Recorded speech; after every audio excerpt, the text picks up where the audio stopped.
it's hard when you can't operate on pure principles. You just can't. It would be nice, it's kind of a utopian idea, thinking you can operate on pure principles. And obviously, there's a place for that. I'm not like against the idea of operating on pure principles, but you can't do it. You just can't do it. And what's happening in politics right now, I think, is putting that on display.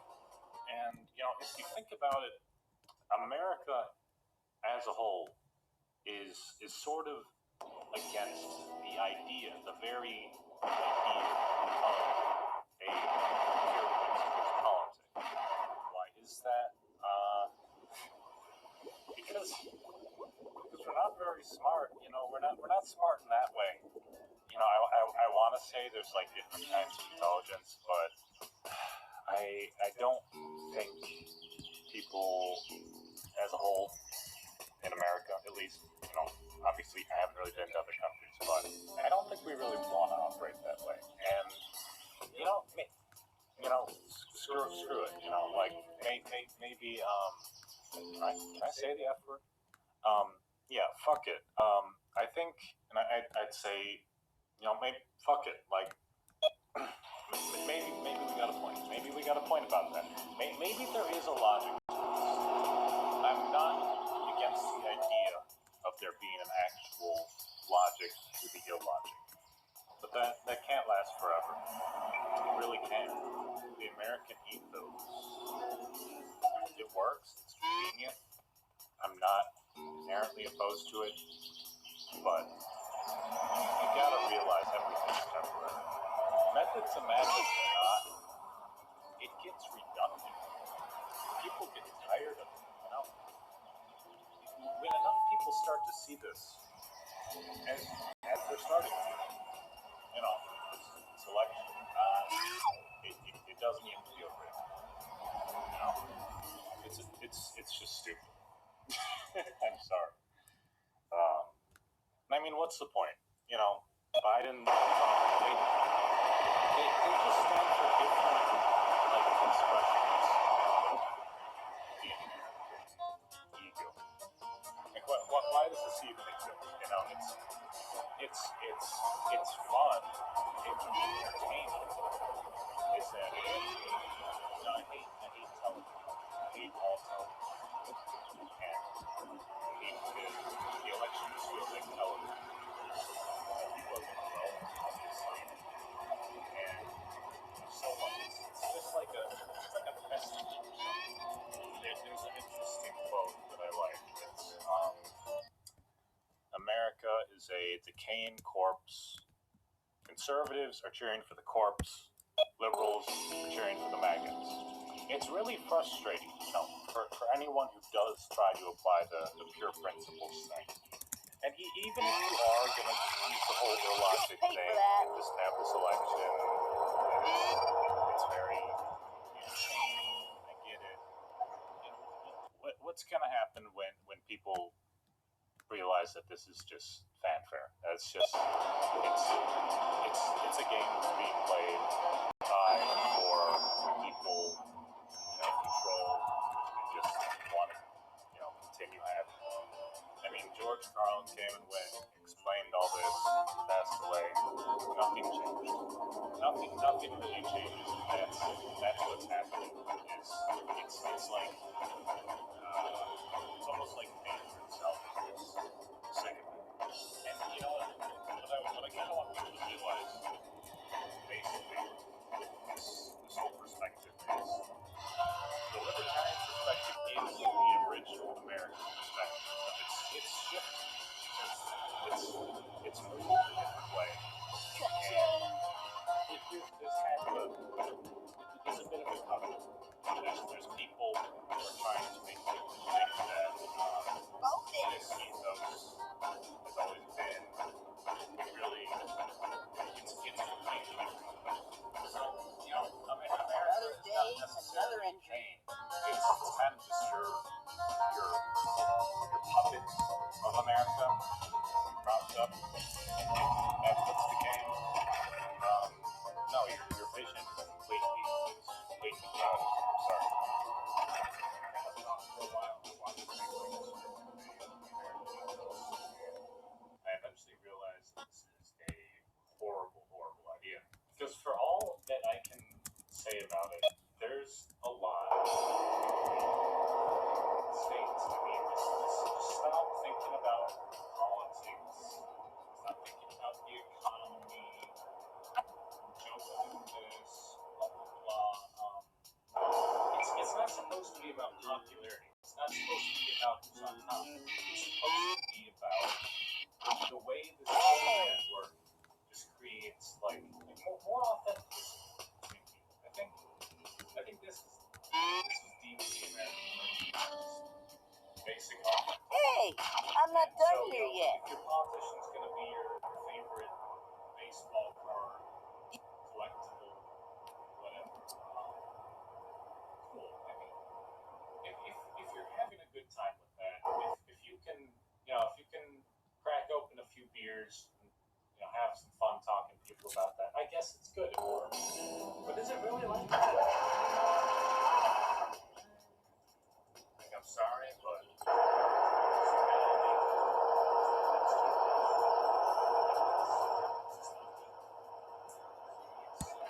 I'm just kidding. This is a free link. I want to get money from the company, so say good things. Say good things about this microphone in the comments. It's really good. So I think there's something to be said about this idea of the medium being the message. This is something I visit a lot. I know. It's important. And I don't just mean like symbolism. I mean like, is the way we're doing things taking more priority over the way we're doing them, then is the way we're doing things maybe more problematic than the problem we're trying to solve through doing them. So like you got the electoral system, you got voting, you got the media, you got all these things, and it's just a big happy family of information networks and people trying to figure out what's going to okay. Right. Well, that's a first fight, though. If you consider electronic ballots, blockchain, something like that, consider more open-ended media networks. So that means that like Thundercloud would do quite a bit of Just damage. saying, Earthhammer would do quite a bit of damage. There's problems that need to be fixed. Yeah, actually, that makes it. There's no like if the units are already free. Yeah. Format. It's only going to get bigger. What does that be so bad then? I'm not saying that piece of shit. Just think about convenience. But once we get created into a tool, once we get this less simple thing, we have to drive people to what's really a very interesting thing that maybe cause people to vote one way or the other. I'm just saying, a little bit of creativity goes a really long way. Quotation marks that you heard around that interesting. They're doing a lot of heavy. So far, we're having very little trouble with the airline and just taking it apart. Getting a whole bunch of levels for it. Well, now that we've got 10 key items getting double experience for price, I'm not trying to tell you how to run your company. and finding out that maybe that reminds me something we'll get from that way. The way here might. I think it's sad that what we've basically done right now, And Pedro finishing off the operating on the other side. So both of our runners have half the necessary goals. It was an accident. Somebody tried to make this happen. I think it's more savable than we give it credit for. I'm usually more of, cynical Plus, kind of we personality, I have guess. the But Baron, so I gotta things like imagine this, I think we're gonna make there's a a lot beeline of towards that Baron I mean, Castle. why wouldn't you want To at least liberate Baron He's an Castle. optimist. Check He's that an key item. optimism I kind think of we might also check part the of the basement as well. Nobody wants to The have key those, item doesn't things immediately hidden give us something else. I don't think anyone likes that. I don't think I would probably check the basement regardless. That's another key item. the way they're approaching Could be. their We haven't dating seen life. a couple of our we had the water hag. We know But I what keep Justin seeing, says. I We keep haven't seeing seen Queen. situations where the lady's asking on Reddit, my This is why I should boyfriend take notes. said this, should I stay with them? That's more not interesting when fun. we can That's ask not, Jen. that's not a way to Plus, play. that's engaging. And I'm not claiming either gender. That's not what I'm doing. I'm not I'm quite sure saying if that's it's how the a political political or and the personal better without any problem. choice. They can intertwine. There's correspondence. You want to have someone who's married, but if you take it as your social circle, yeah, make your profile what they think about it. Go ahead, in general. You know, our wonderful team behind the scenes. We have friendly sniper doing tracking for us, and of course, for you, Colorado, stream. Thank you guys so much. But we are always looking for additional volunteers to help us out. Doing commentary and putting on these shows for so I hope you follow us over on our Discord. And if you are over on our Discord, just go ahead and check out the links to sign up. Help us put on these shows for volunteers. Commentators, listeners, it's always used more for helping us out. So we'd love to have you as much as you do. It is a ton of fun. It was my entertainment. It's what we're doing. Work is getting busy. I can't probably make all these shows. So this is absolutely. So come on and join us over on the even if you're not enjoying us over on Discord, just come join us because it's about putting in place on and while we're checking out the backstage stuff, your followers and others are putting together a football team at the they are putting on a heck of a show for us, and they need your support. Football still is going that because the more Russell interesting. This on Israel's side, this is having a side recognition.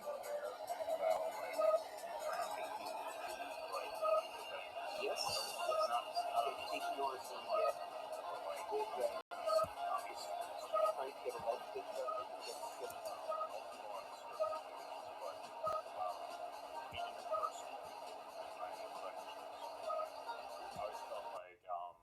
I wanted to get people to believe the sort of things that would, I guess, the sort of things that would kind of bring us closer to getting to the point where we could accept the changes that are going to be coming. Because, everyone's afraid of change. Everyone's afraid of things that don't make sense to them yet. And that's rational, But it would be irrational to try and rely on your fear to get you through that. I've even played a little bit of devil's advocate, like, I'll change my opinion with one person to another person just to try and get them to think, like, if your beliefs are not actually, bringing about the sort of thing you want, maybe you gotta shift a little bit, And I don't think this is disingenuous. I think everyone does this a little bit.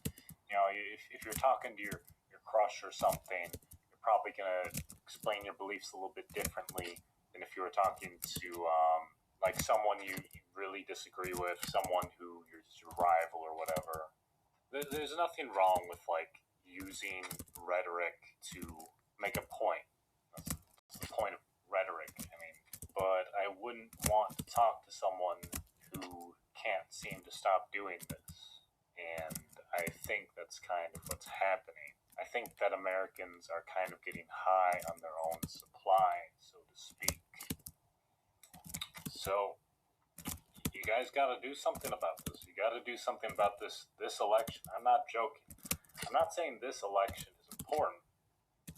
I'm saying the way that people approach this election is important.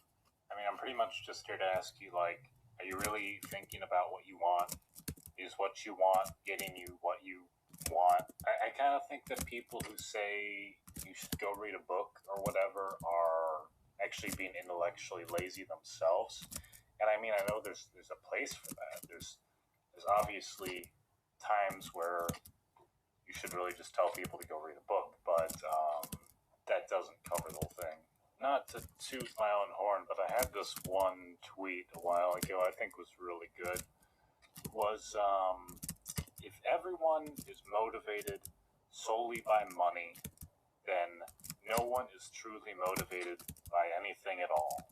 And this is what makes me kind of like in this nihilistic phase. Like, you know, if you just kind of see what everyone's trying to do, and they're, you know, doing this kind of manipulations, it kind of feels like we're not even talking about politics anymore. It kind of feels like we're just kind of showing off, I guess. I don't know. Someone told me once that show-offs ruin everything, and I think there was a lot of wisdom to that. But it's not just the show-offs that ruin everything. It's also it's the people that indulge that. It's a two-way street. I mean, everything's a two-way street in some way. I mean, with like Hitler, you could say, oh, the German people were just very they were in a situation, or they were coerced. Say, you can make all these excuses. No, I mean, it was them too, you know. I wouldn't even put that much blame on Hitler. This is probably my worst take ever. I should probably just stop talking, but I'm not going to. But yeah, if people just allowed Hitler to do that, you know, what if Hitler was just kind of doing what if he was just trying to be cool, you know? What if he just wanted to be really famous?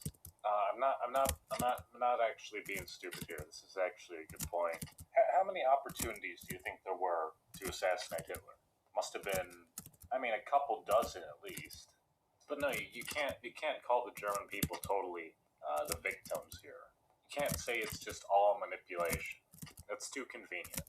I mean, I don't want to get too deep into like this sociological materialism or dialectical process, but it's worth thinking about, especially if you're gonna be trying to examine the whole populist narrative in the United States, which is what I'm doing. I kind of feel like there is a little bit of a paradox here.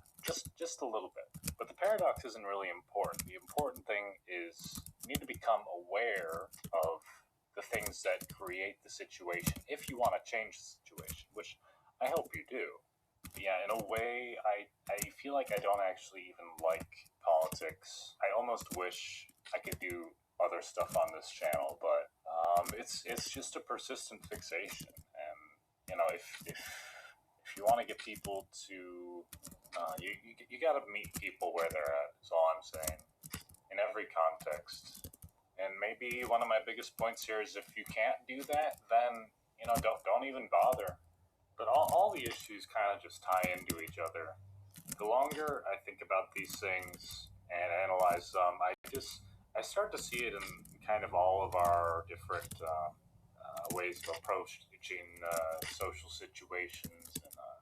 And even though I like to take this simplistic mindset, I know the complications are they pile up, and I guess my persistent viewpoint, my persistent approach to dealing with this is not to address the problems themselves necessarily. I know that's what every other content creator likes to do. Okay, but that's not what I do. And you know, you can try to get me to pick a side. It's not going to work. I don't care who wins. I don't care who wins any of these elections. And the funny thing is, everything does eventually work itself out, but trying to force things to work themselves out, it kind of inevitably causes violence. I don't think you should ever assume that the people around you are necessarily above violence, especially people you don't actually really know. They say that the path to hell is paved with good intentions. I think it's often paved with assumptions, and one of the worst assumptions you can really make is just being too naive, I guess. That said, I wouldn't assume in the other direction either. I mean, if you think you're really clever and you just think that, you know, automatically other people around you have bad intentions, then that's another kind of naivete, I feel. So I guess the reason I'm always kind of stressing on self-improvement within this political realm is because we make this kind of intellectual shortcut, or we assume that it's just about ideas, when it really is never just about ideas. It can never, this is what I started with, but it can never just be about the pure ideological realm. If you try to make it about purely the ideological, and you try to supersede the base human instinct, which is what we're all struggling with, you're kind of courting death. You want to say, oh, that's so dramatic, whatever, but no, like philosophy, Buddhism, these kinds of modes of thought that bring you into this pure objective state, they are the tools, and you need them. But the tools alone are not the objective. It's basic confusing the map with the territory fallacy. Buddhism was never about meditation. It was about you. It's about understanding everything that makes you who you are. And then I guess philosophy is like the other half, which is like, as a person, as a living human being, how are you going to now relate to everything else, everyone else?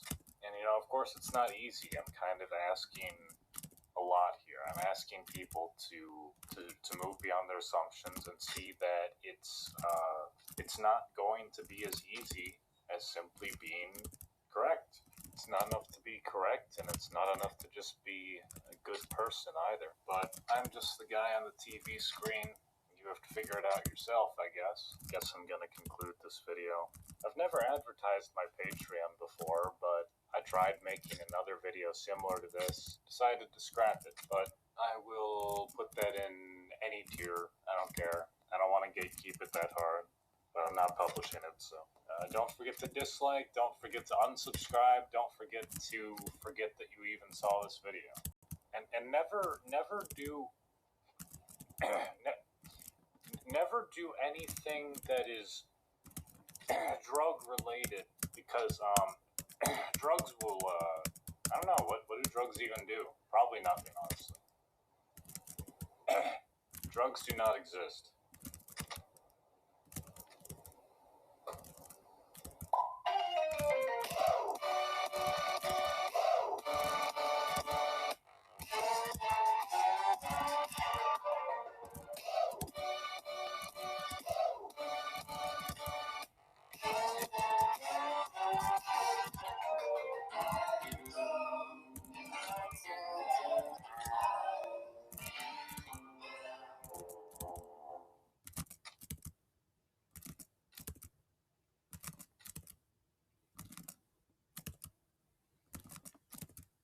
How do you get people into Litmus with that? Like, how do you, like, what's your approach? So we probably have like a million approaches, but I would say the biggest thing that we try to do is like metaphorically read the room.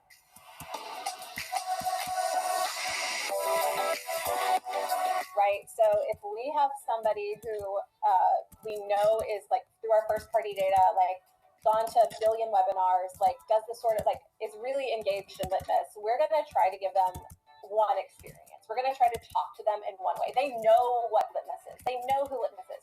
Another example is like if they are an actual Litmus customer, like we try to make their journey a little bit more specific for Litmus users, right? People who don't need to know why they should use Litmus, they already use Litmus.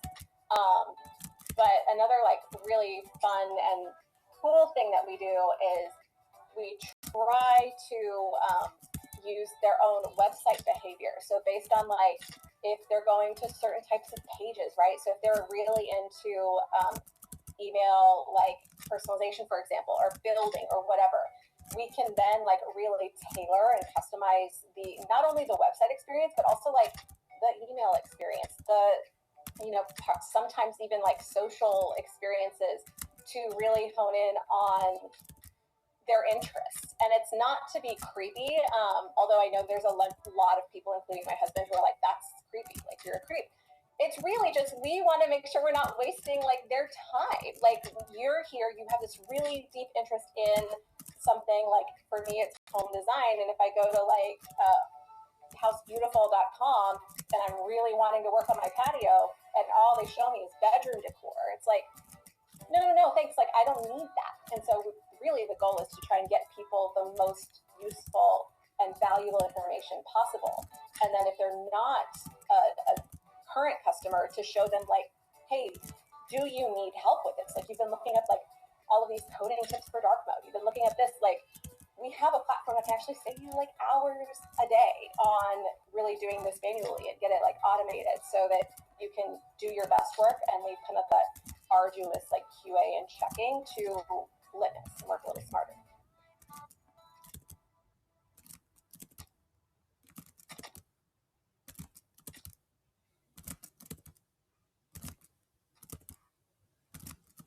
This video is the complete story of one of the most insane embarks I've ever discovered in Dwarf Fortress. The location was remote and far to the northwest. Scattered around the plains of the cold tundra, titans lurk, giving the place the feeling of a FromSoft game, and combine that with a curse so deadly that no dwarf can survive it. But before we delve too deeply into the playthrough itself, let's talk about Dwarf Fortress for a second. Dwarf Fortress is a video game that is one of the original inspirations for RimWorld and Minecraft, and a game that has been in development for almost 20 years by Zach and Tarn Adams. The game has two primary modes, Fortress Mode and Adventure Mode. Fortress Mode, you play as a colony of dwarves trying to survive against the elements and brew as much alcohol as possible while, of course, delving deeply and greedily. While Adventure Mode is the solo RPG mode, allowing you to travel around the wilds as a solo individual adventurer, discovering the secrets that it may have hidden within it, and the generated histories and learning about the characters and civilizations. And with so much procedural generation going on, this can allow for anomalies. When I was generating the world that this particular video is going to be taking place in, I was using advanced world generation, the ability to tweak different settings within the generation itself. While it can cause some really cool rock formations, it can also cause some really strange occurrences. And we found a strange occurrence. Not only was it an extremely strange occurrence, but it was one that made the area almost unplayable. If you travel there in Adventure Mode, you immediately become a zombified husk, and if you settle there in Fortress Mode, the same thing occurs. But I thought that this would be a really fun place for a fortress, seeing as it would be almost impossible to grow the population, and anything that walks around above ground for any extended period of time loses their mind and becomes a zombified husk that is the equivalent of a goddamn Terminator. This is the story, or adventure, of Godly Tombs, a dwarven fortress that I spent over 50 hours building on stream. If you would like to see the entire VOD collection, you can actually find that here on my extras channel, but this is going to be much more condensed than that. Speaking of the world generation and the map itself, the more experienced Dwarf Fortress players out there might be wondering, but Blind, isn't this just a haunted biome with evil weather? Well, yes and no. So I'm going to explain why the location is so unique while we go through the process of embarking on it. The first thing I have to explain is good and evil biomes. Good biomes are places that are aligned with good and joyfulness. They have magical plants and creatures, and trees that can lay eggs for some reason. While these places are cheerful and brightly colored, they're not necessarily safe to live in. This particular location is a serene tundra, the lowest level of good biome, meaning it's aligned with good and happiness and not particularly threatening. Now let's talk about evil biomes. Evil biomes can have weather effects that cause weird liquids to pour from the sky, clouds that can cause instant zombification, and weird oceans that make ominous noises, as well as places where the dead rise shortly after perishing. This particular location is two types of embarks stacked on top of each other. The first being a good biome, which is what the surface is and what designates the animals that appear there, as well as an evil biome. This is a bug in the game. The earliest report I've seen of this particular bug is in 2015. It causes two biomes with their effects to be stacked on top of each other. If you'd like to see a detailed description of this, I discuss it in depth in this video, but I'll just cut to the chase and give you the quick version. Simply put, the grass is aligned with the good biome, and the sky is not, meaning you do get the evil biome effects of instant zombification from rain, but there's no notification or warning of it, or way to even see it coming. The only real remnants of this is when creatures who have been infected move about the surface. you can see these streaks and lines that they create of this ooze that they secrete as they move about.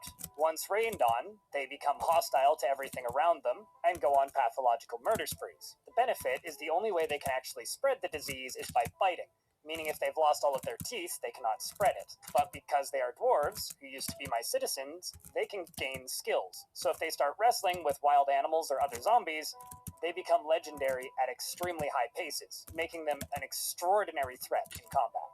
The next thing that makes this place unique and exciting is the number of titans on the surface. Titans live next to shrines.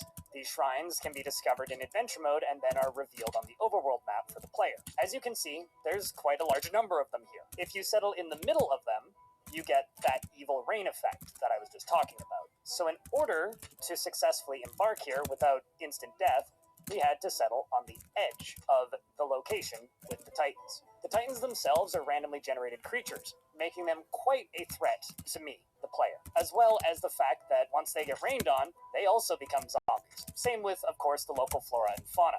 So get ready for zombie reindeer and a dwarf that's strangling a weasel for all eternity. I'm not joking, they did this for about 9 years. And so there you have it. You should be all briefed and ready to go now.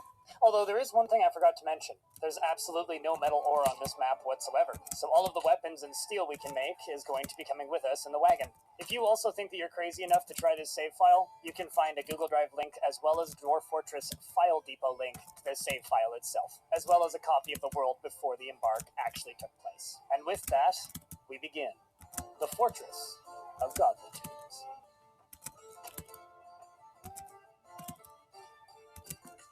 You have arrived, after a journey from the mountain homes into the forbidding wilderness beyond.